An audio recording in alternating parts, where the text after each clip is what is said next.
What happens when a military killbot is struck by lightning and becomes a dancing, joking, movie-quoting sentient machine? If it's the 1986 movie Short Circuit, number 5 comes alive and rewires all of our hearts.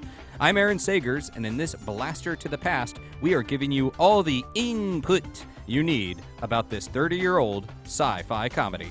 When it opened in May of 1986, the movie generated sparks at the box office, hitting number 1 and making $40.7 million domestically on a $9 million budget. I want you to meet Strategic Artificially Intelligent Nuclear Transport, or SAINT as we call it. Visual futurist Sid Mead designed these robots. You've seen his designs or concept art in Star Trek, the motion picture, Blade Runner, Tron, Aliens, 2010, Elysium, Tomorrowland, and more. Newton, Crosby, you must make instantaneous appearance. Marner says stat. You have to go hobnob with the bigwigs. Fisher-Stevens was hired to play Ben as a white guy, but was fired and replaced with Bronson Pinchot when the character was changed to be Indian. Then, according to Stevens, Pinchot was fired and Stevens was brought back on. They hide out till the first strike blows over. Then each one of these little boogers carries a 25-megaton bomb right up the middle of Main Street in Moscow. The movie was released at the height of the Cold War when the Soviets were a popular on-screen villain. Wolverines!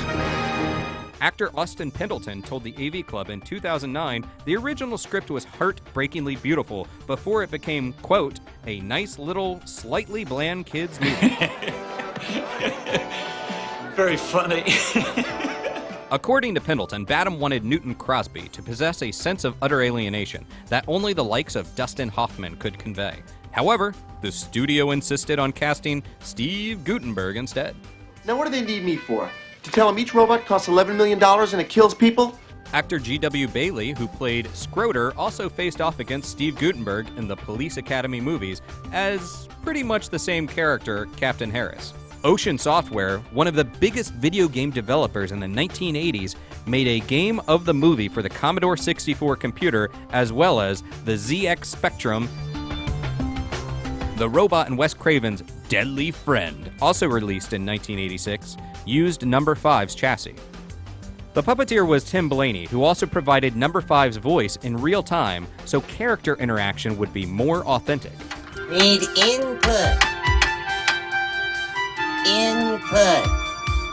Make a note of this song.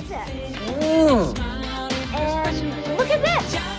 Who's Johnny? The hit single by DeBarge, which plays throughout the movie and inspires Johnny Five's name, is not included on the movie soundtrack. The music video featured Sheedy, a cardboard cutout of Guttenberg, and number 5's robot hands. Weird Al Yankovic parodied the song in 1986 with Here's Johnny on his Polka Party album. Neil Blomkamp's 2015 movie Chappie is heavily influenced by the Short Circuit franchise. Although Pixar's WALL-E looks a lot like Johnny Five, writer-director Andrew Stanton told the AV Club in 2008 he never thought about the similarities until others pointed it out. Plus, that robot played with cockroaches, not a grasshopper. And here's an iconic catchphrase uttered as Johnny is fearing death? Disassemble. Dead. Disassemble number 5. Dead. But you can't die, you're a machine. Bleak. Producers did call Sheedy and Guttenberg for Short Circuit 2, but the Goot turned it down because he did not have a script, a decision he said he regrets, and Sheedy only returned for an audio cameo. Number 5 was actually going to be painted in camouflage, which did happen in pink. Director Badham was also behind the John Travolta hit Saturday Night Fever. What are you doing here, creep? For the record, Steph apparently dated a violent, abusive psychopath who shows up at her house with a gun and has tried to kill her dog and her robot friend. And this. The Three Stooges robot sequence was nightmarish to shoot, with up to 18 people needed to operate each robot. In a proposed 2011 reboot, number 5 was to befriend a lonely boy with a fractured family, but maintain the same look, but with better tech. Although he is known as Johnny Five, he does not assume the famous name until the final minute of the film. Johnny. Yeah. Johnny 5. That's cool. And that's our blaster to the past to 1986's robo-classic Short Circuit. Thanks for watching, and don't forget to check out all of our dispatches from the world of fandom at Blastr.com.